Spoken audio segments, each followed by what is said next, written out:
Bom, começando aqui mais uma edição do podcast, hoje dia 14 de julho.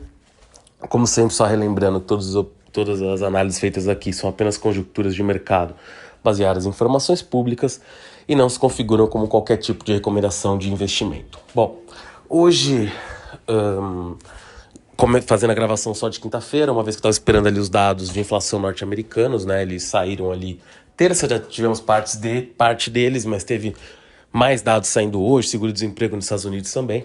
Então eu resolvi esperar para fazer um comentário um pouco mais geral sobre isso, já que tem sido a principal acontecimento que tem mexido com a cotação das bolsas, né, que vem caindo bastante nos últimos dias, principalmente nos Estados Unidos. Primeiro é importante dizer, né, que a inflação nos Estados Unidos continua acelerando, né, bateu o consenso, subiu mais de 1,1 ali a inflação no mês de junho. O consenso era mais baixo, vários núcleos também, que você chama de núcleos da inflação, né? Ou seja, a inflação como se fosse dividido por... Aqui estou simplificando, tá? Não é exatamente isso. Mas como se fosse dividido por pedaços ou setores da economia, né? Também está indo mais rápido do que seria desejável. Então, assim, isso deixa claro que o Fed vai ter que aumentar novamente os juros em agosto, que, claro, já era esperado, mas agora a grande discussão é a magnitude. Para quem não se lembra, na última reunião do Fed, o consenso era quase meio, vieram dados de inflação muito fortes pouco antes da reunião, dias antes, né? E o Fed acabou decidindo ali aumentar em 0,75.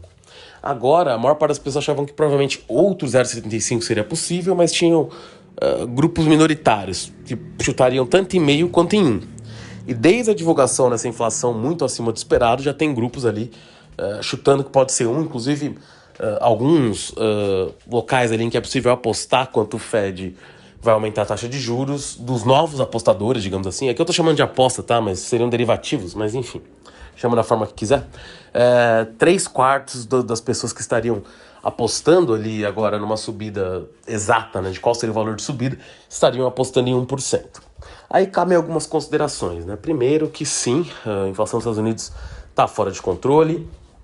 O Fed demorou ali para se mexer, embora, como muita gente disse, né, enfim, a inflação dos Estados Unidos estava andando, e claro que talvez parte dela, eventualmente, e acredito até que parte dela é mesmo, né, conjuntural, tinha uma parte que não era, ao não subir os juros, você deixa se fugir de controle, é como o pessoal brinca, né, depois você corre atrás da bola no barranco, né, a bola tá descendo o barranco, você tem que sair correndo atrás, e é difícil pegar essa bola.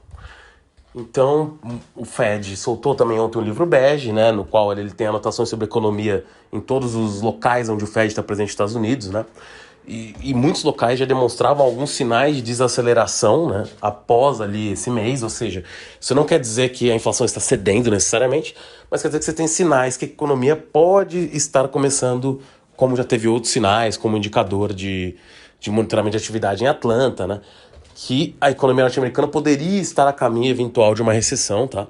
Isso não é tão simples, porque acho até difícil que ela não cresça esse ano como um todo, mas como a recessão é 2 trimestres, isso poderia acontecer mais pro final do ano. Então, sim, é possível que a gente esteja perto de um pico de inflação nos Estados Unidos. É muito difícil afirmar isso. Para mim, tá? E pelo que estão falando, apesar de muita gente já tá começando a considerar 1% pro Fed, provavelmente o Fed vai subir 0,75 de novo, mas essa inflação tão forte só demonstra que algumas esperanças ali, né, que a inflação já poderia estar cedendo, nem vou dizer que eram precipitadas, mas só não eram corretas, né, eram mais esperanças mesmo. A inflação continua muito forte, embora, claro, o dado de seguro-desemprego que saíram hoje foi um pouco maior consenso, ou seja, tinham mais pessoas pedindo seguro-desemprego, que denota um leve aumento do desemprego, mas realmente leve mesmo, né, nada tão significativo assim.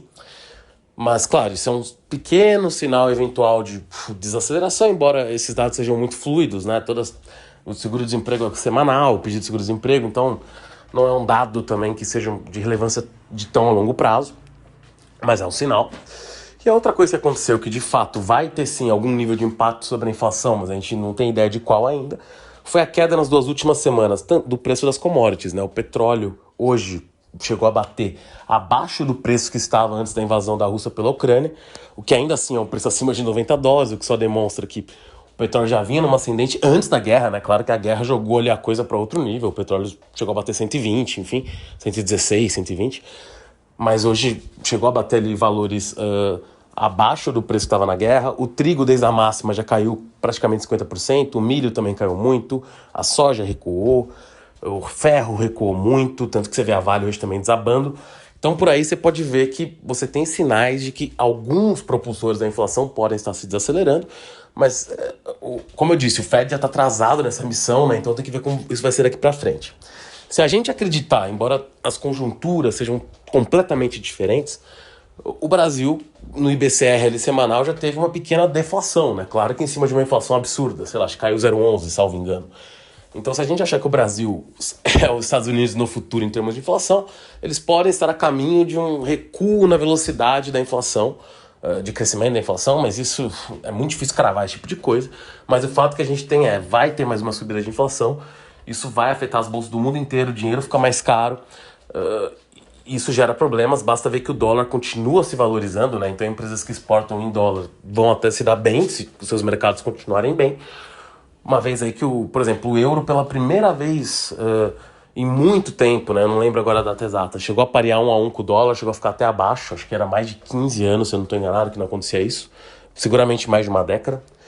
E, bom, você vê o próprio real que chegou ali bater em algum momento, esse ano mesmo, né? Poucos meses atrás, acho que tipo, nem meses, talvez um mês atrás, chegou a bater 4,80, 4,85, acho que chegou a bater até na faixa de 4,70, já está ali acima de 5,30, então assim, demonstrando ali realmente, e aí isso demonstra realmente que os Estados Unidos acaba ainda sendo o centro financeiro do mundo, né? As pessoas nesse momento de certeza correm pro dólar, né? Até mesmo que o juros lá ainda seja muito baixo, tem confiança que o governo norte-americano vai pagar, isso faz o dólar se valorizar perante outras moedas, tá? Então, esse movimento também é um sinal aí de aversão ao risco de alguma forma, né? A valorização do dólar perante todas as moedas, né? Se valorizou muito perante o iene. Então a gente vai vendo as paridades das moedas mudando, né? Todas as moedas valendo substancialmente menos do que valiam antes perante o dólar. Saindo um pouco dos Estados Unidos, rapidamente sobre China. Na China, a gente tem ali um clima muito esquisito, muitas informações desencontradas sobre a China, mas volta de lockdowns, algumas notícias pendentes de confirmação, mas falando ainda sobre uma estrutura do setor imobiliário lá muito complexa, muito complicada, com problemas talvez mais complexos do que uma Evergrande, como já pareceu assim, porque seriam mais disseminados do que pareciam. Teve algumas imagens circulando no final de semana que aí também não sei lá se são verossímeis ou não, tá? Mas possivelmente em uma província chinesa, pessoas tentando sacar dinheiro no banco e o banco não queria dar o dinheiro e tendo uma grande confusão do lado de fora. Também não vou me meter até que ponto essa imagem é verídica ou não, né? Mas o fato é que sim, já vem tendo alguns boatos, mas de fonte ainda bastante duvidosa, mas já há algumas semanas que a China poderia sofrer uma corrida bancária. Então acho que o fato é, a economia chinesa tem muitos questionamentos, como eu sempre digo, a China tende, nos últimos anos, sempre tomou boas decisões do seu próprio ponto de vista, é um país hábil nesse sentido economicamente, mas parece estar sim também com problemas sérios, né, e que, claro, afetam muito o Brasil, e talvez a coisa mais direta que afeta o Brasil seja o preço do minério de ferro, e a Vale, por exemplo, que é a maior exportadora de minério de ferro do Brasil, né, que sofre nas cotações aí de forma muito forte, né? A Vale chegou a valer mais de 100, hoje estava 68 em algum momento. Então, o momento chinês é muito esquisito e, claro, se de fato a China tiver uma crise maior do que a gente imagina, aí realmente o tamanho do buraco que o mundo vai se encontrar é até difícil de prever, né? A gente tem que esperar um pouco para entender um pouco melhor isso, mas os sinais continuam preocupantes, embora, claro, né? A partir do momento também tinha uma abertura na China, sem dúvida lá vai ter um rebote na economia, porque lá essa abertura ainda não aconteceu. A política de Covid-0 continua, os casos não param, teve até notícias lá de uma variante ainda mais transmissível lá na China, que seria uma Omicron, uma variante da Omicron, digamos assim, embora alguns, e aqui eu tô falando só porque saíram notícias disso, tá? Alguns epidemiologistas até famosos, digamos assim, na Inglaterra, nos Estados Unidos, não ironizaram, mas falaram, olha, na verdade isso não é uma grande novidade, isso já existia, e aqui eu não estou entendendo o mérito se essa variante é nova ou não, mas pela política chinesa, quanto mais transmissível for uma variante, ou subvariante, ou nova variante, mais eles vão fechar, né? Então isso acarreta em desaceleração econômica para o mundo inteiro, né? Então tem que ficar muito de olho nessa situação chinesa. Indo um pouquinho para a Europa, a gente teve a saída do Boris Johnson ali, que eu comentei aqui semana passada, vai ter agora a nova eleição, né, para primeiro-ministro inglês, dentro do Partido Conservador, né, entre os filiados do Partido Conservador, mas hoje também aconteceu uma questão muito séria, já que tinha uma votação no parlamento italiano, que tem ali o Mario Draghi, que tinha um governo de união nacional, e o Mario Draghi teve ali nessa votação, ele não teve apoio do Movimento 5 Estrelas, que hoje ainda é, salvo engano, ainda é o maior partido da Itália, né? Mas é um partido com fricções internas ali, era um partido que quando surgiu, né, era chefiado por um comediante, o Beppe Grillo, e é um partido que começou a ter problemas internos, era um partido antissistema que teve que se tornar governo, tem correntes dentro do partido, né? O partido pode até rachar o meio ali, mas a grande questão é, esse partido se pronunciou contra uma votação, o Draghi acabou, e a partir dessa oposição, teve uma moção de desconfiança, a qual o Mário Draghi ele sobreviveu brevemente, mas hoje saem notícias que ele estaria disposto a renunciar, tá? Logo antes de eu gravar, a Reuters não falava isso. Se o Draghi renunciar, é uma questão bem complexa, já que a Itália, né, talvez seja o país ali, já há bastante tempo, na verdade, dos 4 maiores que integravam a União Europeia, né, em termos de PIB, que Alemanha, França, Reino Unido e Itália. A Itália fosse o mais problemática já há bastante tempo, tanto politicamente quanto pela forma da sua indústria e várias outras razões. E agora ali, mas teve o governo do Mario Monti, que também foi um governo de unidade nacional justamente por causa dessas fricções. Agora colocou o Mário Draghi. E assim, não sei muito bem o objetivo do Draghi, porque os boatos eram que ele queria talvez concorrer à próxima eleição para presidente italiano, né? E o presidente italiano ali tem, assim como por exemplo em Portugal e em outros países, é uma figura mais... É um chefe de Estado, né? Não um chefe de governo, então é uma figura quase que fosse a rainha da Inglaterra, né? Uma má comparação. É outro tipo de cargo. Então, o grande questionamento agora é, será que o Draghi chamou, vai renunciar porque ele próprio vai tentar fazer novas eleições? Porque hoje, nas pesquisas que se tinha, o Movimento 5 Estrelas, que é o principal partido, perderia muitos assentos, tá? Então, poderia ser uma tentativa do Draghi disso, mas pelo histórico do Draghi, que era um banqueiro central europeu, que não era exatamente, né, um cara ligado tanto à política, até onde se sabe, não sei se ele vai querer concorrer a isso, mas caso ele renuncie, muito provavelmente vão ser chamadas novas eleições, e aí a gente corre um risco que eu falei aqui, que provavelmente será só ano que vem, mas vai ser antecipado para esse ano, da Itália ter um governo bastante populista, muito provavelmente até eurocético, né, ou seja, contra a União Europeia. Não tenho pesquisas atualizadas, mas as pesquisas há pouco tempo atrás, se você pegasse tanto o partido da Giorgia Meloni, que é os Irmãos pela Itália, salvo engano, e o partido do Salvini, né? Eles poderiam juntos ter uma maioria e formar um governo. Claro que são partidos que também têm problemas entre si, mas tem ali uma pegada parecida. Acho que, na verdade, o partido da Giorgia Meloni, se eu não estou enganado agora, que eu não vou lembrar de cabeça, é um pouco mais eurocético, tá? Um pouco menos eurocético, desculpa, do que o Salvini, mas são figuras do Matteo Salvini, né? Mas são figuras parecidas ali, né? Então aqui só para falar sério, realmente o partido é o Irmãos da Itália, né, da Giorgia Meloni, e o partido do Salvini é a Liga, né? Então, vamos ver como isso vai se desenhar. Você também tem os partidos tradicionais italianos que estão ali desfacelados, né, desde a Operação Mãos Limpas, apesar de terem comandado os governos depois, provavelmente vão sofrer.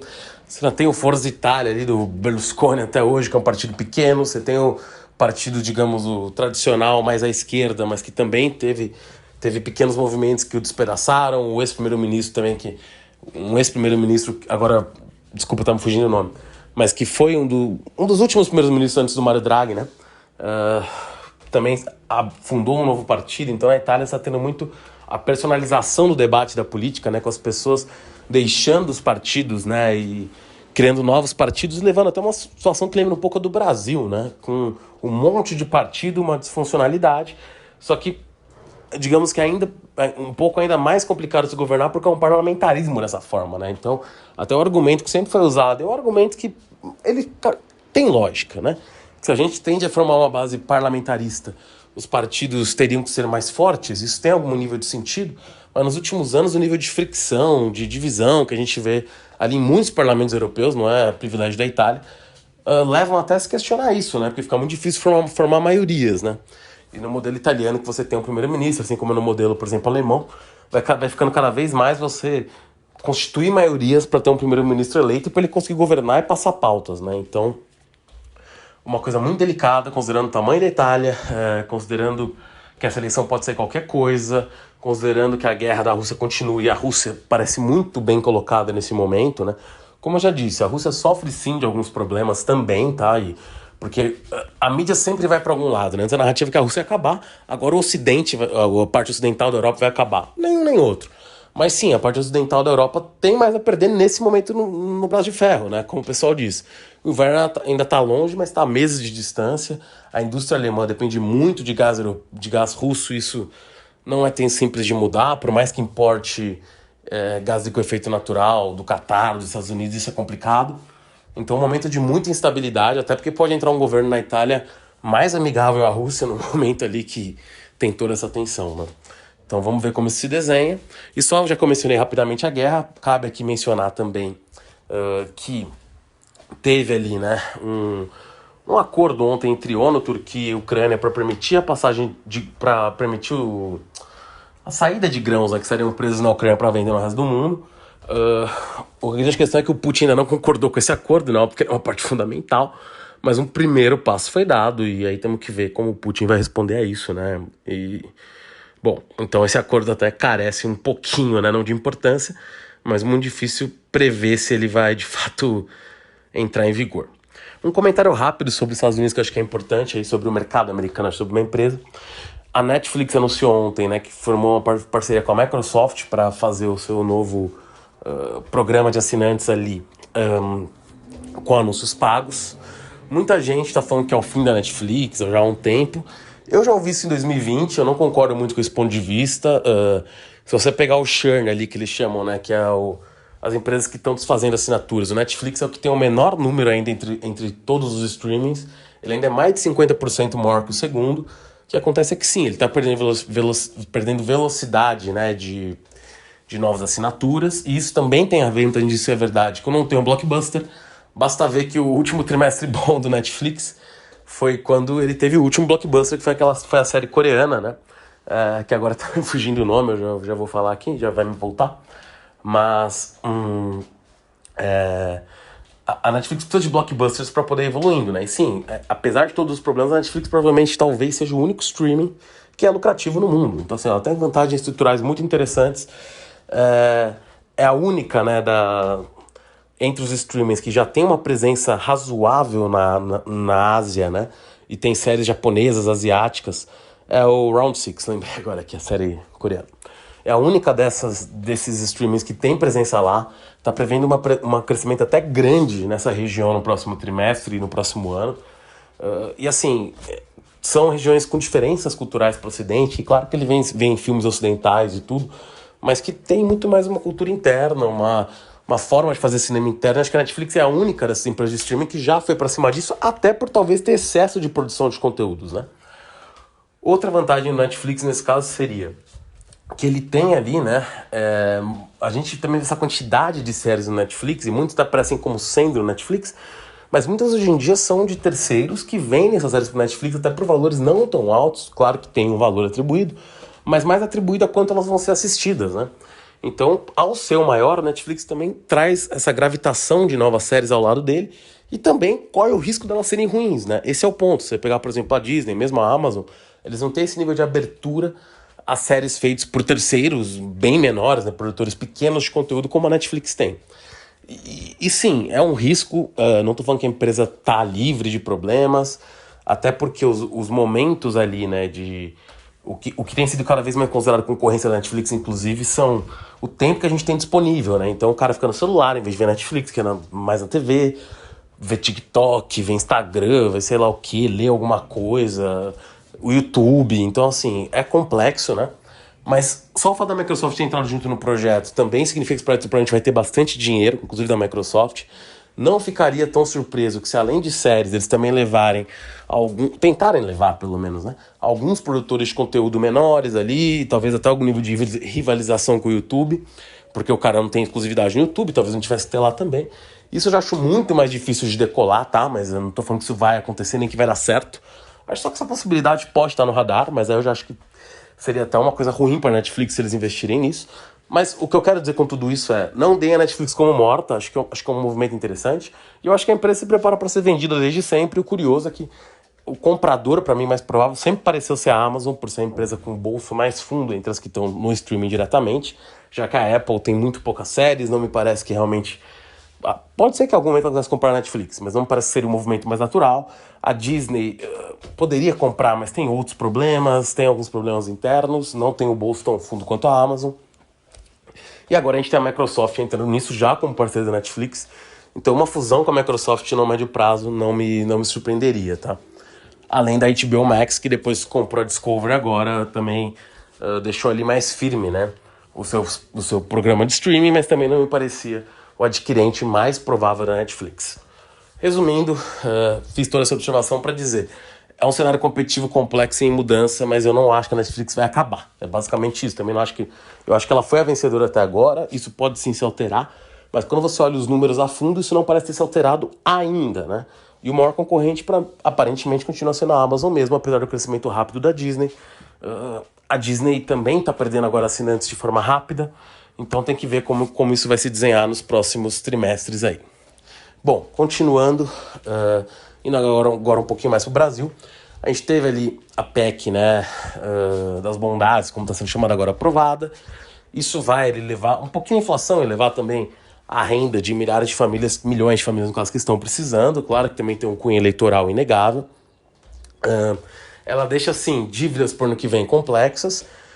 Não votaram ali a perenização do programa, né? Ou seja, que ele continue valendo ano que vem, mas eu acho muito improvável que alguém tire esse programa e nem me parece, na verdade, nem moralmente correto. A grande questão só é que, não, na verdade, a gente está cortando impostos e ajudando pessoas de uma forma que tem que ser ajudada, com benefícios sociais, mas sem algum novo tipo de imposto, principalmente em cima dos ricos, acho que essas coisas não fecham. E muito provavelmente esses impostos também não vão pagar tanto quanto as pessoas imaginam, né? Basta ver que o imposto já não tá, talvez não na melhor alíquota possível, mas de 15% ali sobre dividendos, ia pagar só o teto dos enfermeiros, né? Que foi aprovado. Então, assim, a gente tem algumas limitações orçamentárias, pode ser que o orçamento esteja sendo mal gasto, pode ser que tenha muita corrupção, pode ser tudo isso, mas tem que ver a forma de dispor melhor disso. Então, e talvez a melhor forma, é bem possível que sejam realmente os programas sociais, mas só tem que ter um ajuste com relação a outras formas de dispêndio aí no orçamento público, o que é bem difícil.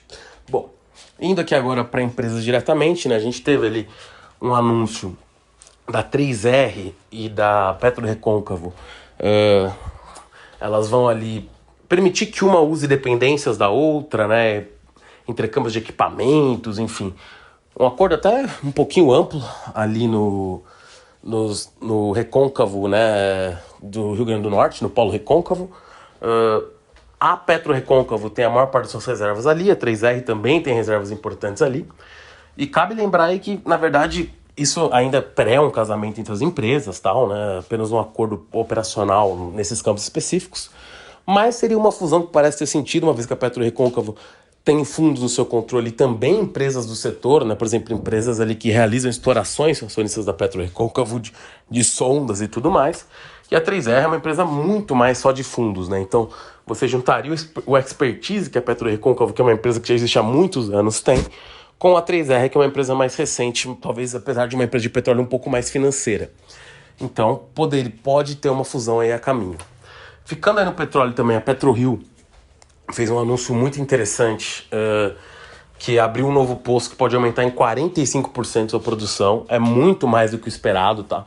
E a ação vem apanhando por causa da queda do petróleo, mas me parece que esse nível de produção que ela vai ter não era esperado por ninguém. Então, claro, a longo prazo, considerando várias coisas, recessão chinesa, recessão americana, perdão, os riscos na China, tem que pensar em tudo isso com calma, mas parece que poderia ser aí uma oportunidade, né, de investimento interessante olhando mais para frente, né? E pelo que a gente tem visto, essas fusões e aquisições não vão parar. Também teve ali no setor de gás, né, a Supergasbras anunciando ali acordo também com a Copagaz para algumas cooperações e tudo mais. Então a gente vai vendo esse tipo de coisa aumentando, né? A crise gera isso. E curiosamente, né, também vale a pena mencionar esse dado aqui, apesar da crise inegável que a gente vive, muitas das construtoras, até de casas populares, né, Plano, a linha da MRV da Minha Casa Minha Vida agora chama Casa Verde Amarela, né, mas enfim, aumentando vendas, os shoppings, né, tanto Iguatemi quanto Multiplan, aumentando vendas 10, 20% a mais que ano passado. Então, assim, é um momento curioso para a economia brasileira, tá, porque a gente tem vários sinais, sim, desanimadores, mas tem outros sinais chegando que as coisas estão rodando. Então, vale a pena ficar de olho, porque pode tanto piorar bastante as coisas, até por causa da eleição, como a gente pode ter uma melhora no mercado, como já teve ali para algumas ações de varejo. Eu diria que o momento ainda é muito incerto, né? Os riscos ainda são altos, mas a gente tem ali algum nível de mudança, né?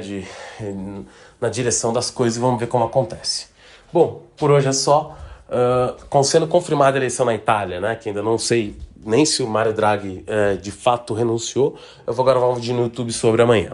É isso, até a próxima edição, valeu.